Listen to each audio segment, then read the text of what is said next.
शुक्रिया उपसभापति जी। एक परंपरा शुरू की है बीते कुछ दिनों से कि अपनी भाषा के अतिरिक्त किसी और एक भाषा में शुरुआत करूं। आज कन्नड़। गौरवान्वित अध्यक्षरे नानु एप्रोप्रिएशन बिल विषयाद बग्गे मातनाडलु इच्छिसेतने। कन्नड़ में था ये कि आज मैं एप्रोप्रिएशन बिल पे बोलने को खड़ा हुआ हूं। सर, उससे पहले कि मैं आगे बढ़ूं, वादे के मुताबिक मैंने फाइनेंस मिनिस्टर जी से कहा था कि मैं एक इंस्टांस डिज़रेली ने ग्लैडस्टोन से कहा, आर्थिक संदर्भ में चर्चा हो रही थी। Mister Gladstone, I would like you to tax the rich people and leave the poor. Do not rely upon indirect taxes. For that, classic reply given by Gladstone was, look, both direct and indirect taxes are like two charming sisters. I love them both. Though in the family parlance it may be called immoral, bigamous, because they are both charming. I love them both, but in this I give a little more love to indirect taxes. The second sister, because she is more charming, she is more yielding, and she is more welcome for exploitation. Therefore, I depend upon this source, though I do not give up the other source. ये उदाहरण मैं समझता हूँ गुरुपद स्वामी ने इसी सदन में कहा था, और वीपी सिंह साहब फाइनेंस मिनिस्टर थे। तो वीपी सिंह साहब क्या कहते हैं, सुनिए। The other sister has been more yielding. I just wanted this reference to be put without any comment, without any further observation for the Honorable Finance Minister and for the government. So, मैं अभी जब बाकी सदस्य बोल रहे थे या जब मोशन मूव किया ऑनरेबल फाइनेंस मिनिस्टर ने, तो मैं सोच रहा था कि गांव में या छोटे शहरों में बैठा व्यक्ति अगर टेलीविजन पर ये देख रहा होगा कि अप्रोप्रिएशन बिल पे चर्चा हो रही है, तो उसके लिए अप्रोप्रिएशन बिल और इतने लाख करोड़ उसके लिए मायने नहीं रखते हैं। वो अपना संदर्भ देखना चाहता है कि मेरी थाली में इसका क्या हिस्सा आ रहा है, मेरी थाली का वजन बढ़ रहा है या घट रहा है, मेरे पड़ोस में क्या हालात हैं, मेरा बच्चा जो प्रतिदिन निकलता है घर से रोजगार की तलाश में और शाम को वापस घर आता है और उसके हाथ में सिफर है, शून्य है। तो अर्थव्यवस्था और अर्थतंत्र को हम आम इंसान के नजरिए से अगर देखें सर, तो हाहाकार का विषय है। अब आंकड़ों की बात मैं करता हूं। मैं मानता हूं कुछ दिन पहले एक आंकड़ा आया, प्रधानमंत्री जी बेहद लोकप्रिय है, अरे कोई संदेह नहीं है, सचमुच बेहद लोकप्रिय है। लेकिन अगर एक एजेंसी का आंकड़ा अप्रूवल रेटिंग एक्सेप्ट करते हैं, तो हैप्पीनेस इंडेक्स पे क्यों चुप हो जाते हैं, हंगर इंडेक्स पे क्यों चुप हो जाते हैं, प्रेस फ्रीडम इंडेक्स पे क्यों चुप हो जाते हैं, डेमोक्रेटिक स्फीयर इंडेक्स पे क्यों चुप हो जाते हैं। सांख्यिकी के साथ साथ एक अद्भुत चीज है कि उसका इस्तेमाल कई दफा लैंप पोस्ट की तरह लोग करते हैं। जब शराबी लड़खड़ाने लगता है ना, तो लैंप पोस्ट पकड़ लेता है। तो मैंने कहा रहा सर, ये कोट है कि लैंप पोस्ट की तरह भी स्टैटिस्टिक्स का उपयोग होता है ताकि आप लड़खड़ा के नीचे ना गिरे। सर, मैं अभी एक चीज सोच रहा था कि आप इन्फ्लेशन को लेकर, कई सदस्यों ने कहा मैं 6.7 हो गया फरवरी में, ये नहीं कहूंगा, ये हम आप भी महसूस कर रहे हैं, और हम तथाकथित ऊपरी तबके के लोग हैं। अगर महंगाई को देखना है ना सर, तो आंकड़ा सीपीआई इस इंडेक्स से नहीं, सीपीआई का मतलब कम्युनिस्ट पार्टी ऑफ इंडिया नहीं, वो सीपीआई वो वाला, तो सीपीआई उस आंकड़े को देखिए कि लोगों की जिंदगी को ये कैसे प्रभावित कर रहा है। उज्ज्वला एलपीजी के बारे में नहीं कहना चाहता।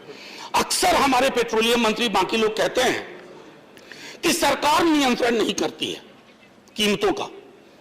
तो साहब, 5 महीने चुनाव के दौरान कीमतें क्यों नहीं बढ़ी? अगर 5 महीने चुनाव के दौरान कीमतें नहीं बढ़ी, तो इसका मतलब है कहीं ना कहीं सरकार के सरोकार का ताल्लुक है।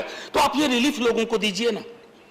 मध्यम वर्ग की कमर टूट रही है सर, उसकी सेविंग्स को देख लीजिए। कोविड ने सब कुछ डिस्ट्रॉय कर लिया। आप चुनाव जीतते हैं, आपको मुबारकबाद, लेकिन दिक्कत और परेशानी कल को आपको भी होगी कि अगर इंसान के बुनियादी मुद्दों से चुनाव के परिणाम का ताल्लुक नहीं रहा, तो फिर चुनाव का कोई मतलब नहीं रहा, डेमोक्रेसी का कोई मतलब नहीं रहा।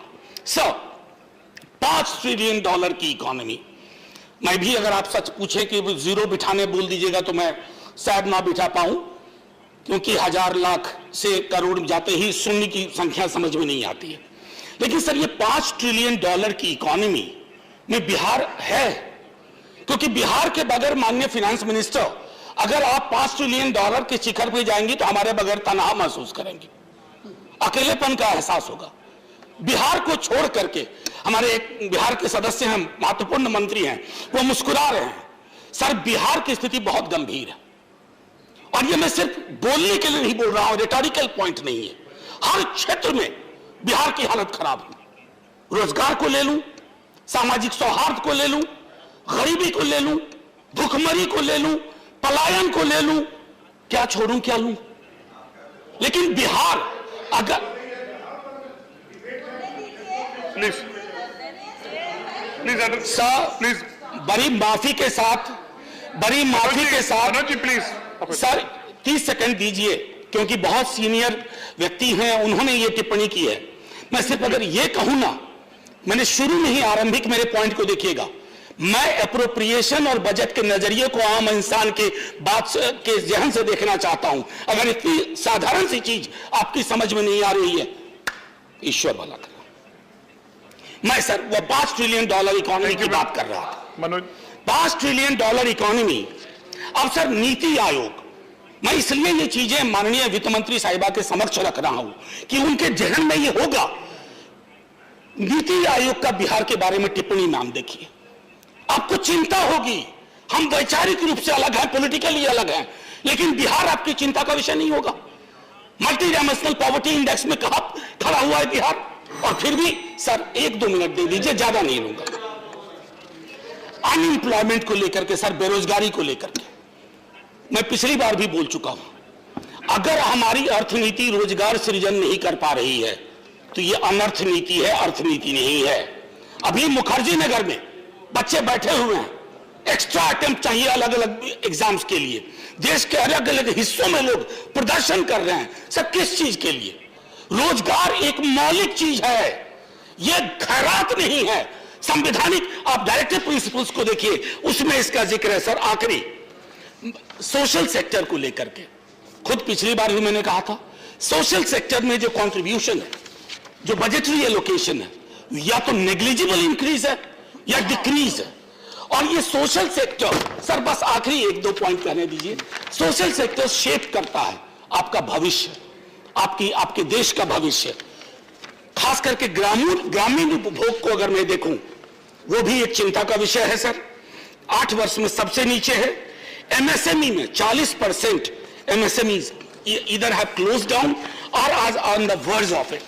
Those of us who believe that the government is very transparent on corruption, zero tolerance. Let me quote 2020 Transparency International Corruption Perception. We are occupying 80th position. मैं क्यों कह रहा हूं कि इसी की रिपोर्ट लेकर के यूपीए के खिलाफ, सर बस आखिरी इसी की रिपोर्ट लेकर के यूपीए की सरकार के खिलाफ आपने मोर्चा खोला था।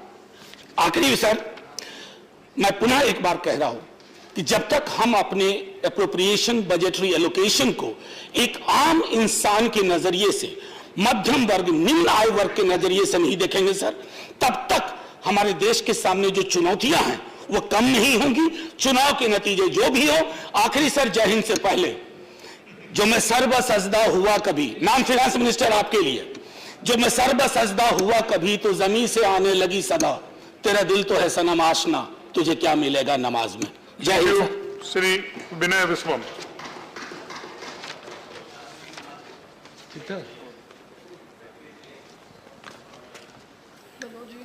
Thank you.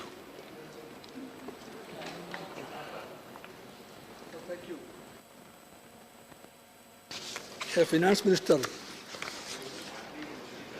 has to come with a appropriation bill. It's known to everybody.